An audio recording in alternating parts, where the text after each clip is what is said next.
नमस्कार, आप देख रहे हैं सिक्योरिटी परिदृश्य और आपके साथ मैं हूं मनोज। और इस वक्त मेरी मौजूदगी है शिक्षा नगरी सीकर के कल्याण सर्किल पर मैं मौजूद हूं। गत 20 जुलाई को जो दिल्ली के जंतर मंतर पर छात्रों की ओर से प्रोटेस्ट किया गया था, संसद मार्च निकाला गया था।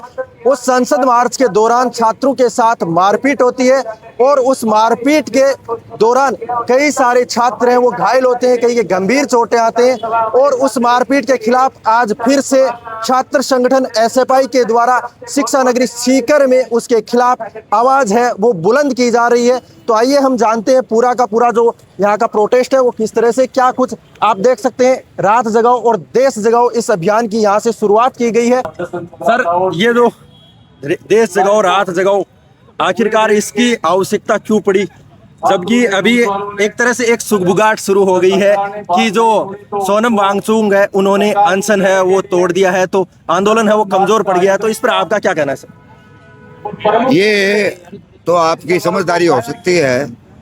भारत की आज़ादी के बाद आपको पता हो तो जयप्रकाश ने आंदोलन चलाया था और उस दौरान भारत के नौजवान जब आए तो भारत की सत्ता को पलटने का काम किया।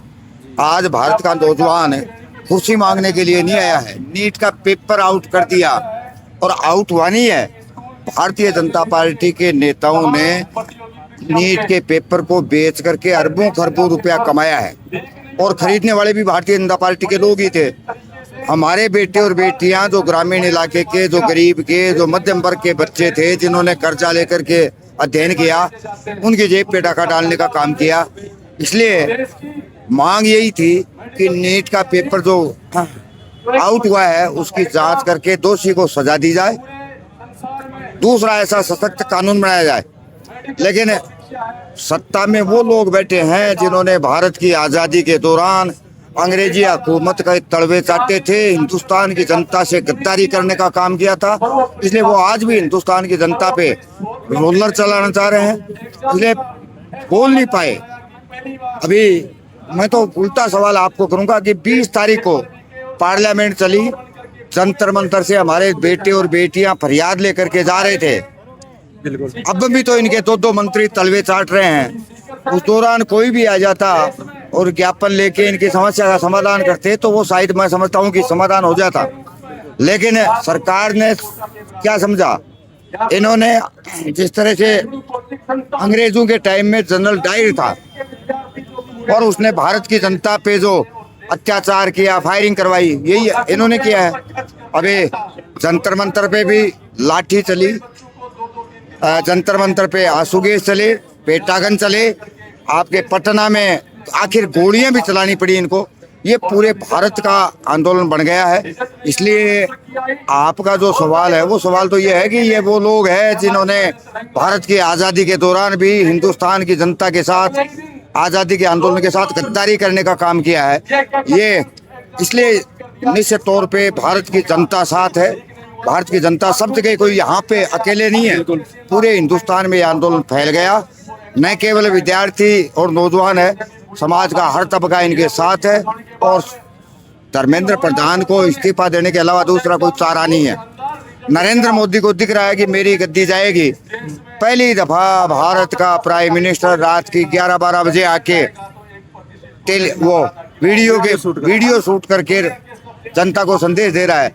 कितनी घबराहट है आप बताइए। बिल्कुल। और ये इतनी घबराहट होती तो इस्तीफा ले लेते, लेना ही पड़ेगा। ये अपने आप को जिन्होंने भारत की आज़ादी के आंदोलन में गद्दारी करने का काम किया है, ये विचारधारा उनकी वो है, इसलिए ये अपने आप को राजतंत्र के उत्तराधिकारी समझते हैं।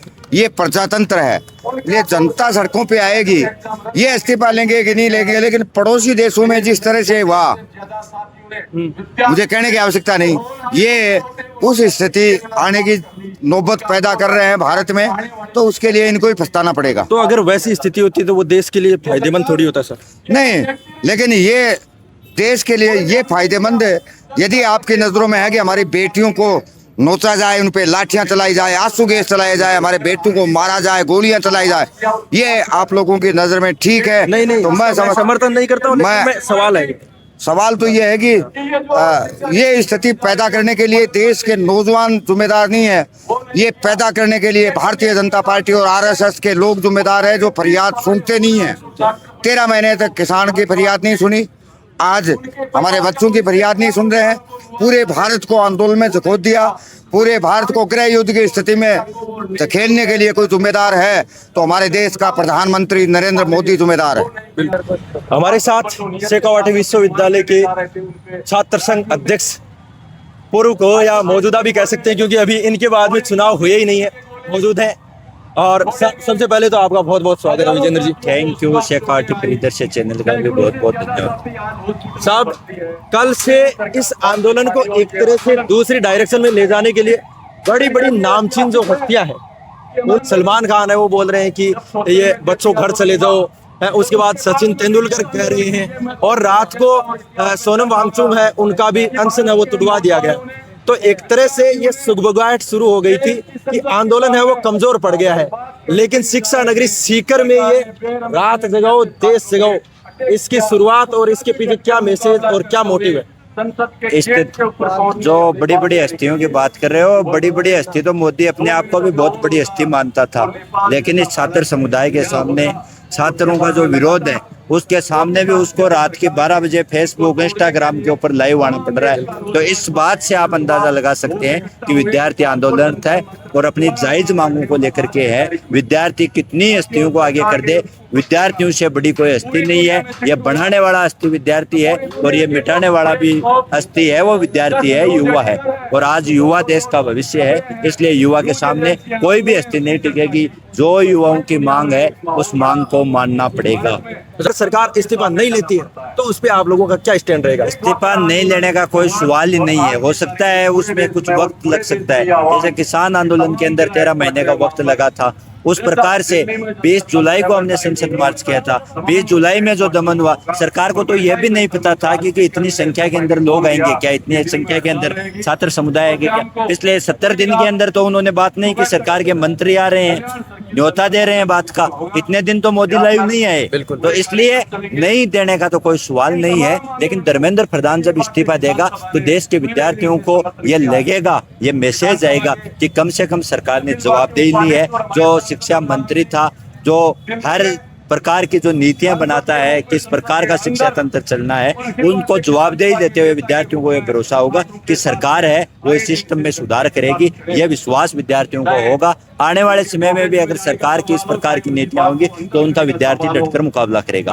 तो अपना ये रात जगाओ देश जगाओ ये कब तक चलेगा? देशव्यापी आह्वान है ये, और उस देशव्यापी आह्वान के तहत हम मैसेज देना चाहते हैं मोदी सरकार को कि जिस प्रकार का जंतर मंतर दिल्ली के अंदर सज रहा है, आप चाहते हो कि उस दिल्ली के जंतर मंतर को हम उखाड़ दोगे। अगर धर्मेंद्र प्रधान का इस्तीफा नहीं होता है, जल्दी हमारी मांगे नहीं मानी जाती है, तो इस प्रकार का सीकर के अंदर जो जंतर मंतर सजा हुआ है वो पूरे देश के अंदर जंतर मंतर सजेंगे। हर गांव में जंतर मंतर सजेंगे, हर तहसील और हर जिला में जंतर मंतर सजेंगे। धर्मेंद्र प्रधान को इस्तीफा देना पड़ेगा, मोदी को बहुत जल्दी टीवी के ऊपर आना पड़ेगा, विद्यार्थी छात्र समुदाय के सामने रोना पड़ेगा, माफी मांगनी पड़ेगी और धर्मेंद्र प्रधान का इस्तीफा लेना पड़ेगा। बिल्कुल, बहुत बहुत धन्यवाद। अभी के लिए बस इतना ही। आप देखते रहे शेखावाटी परिदृश्य। नमस्कार।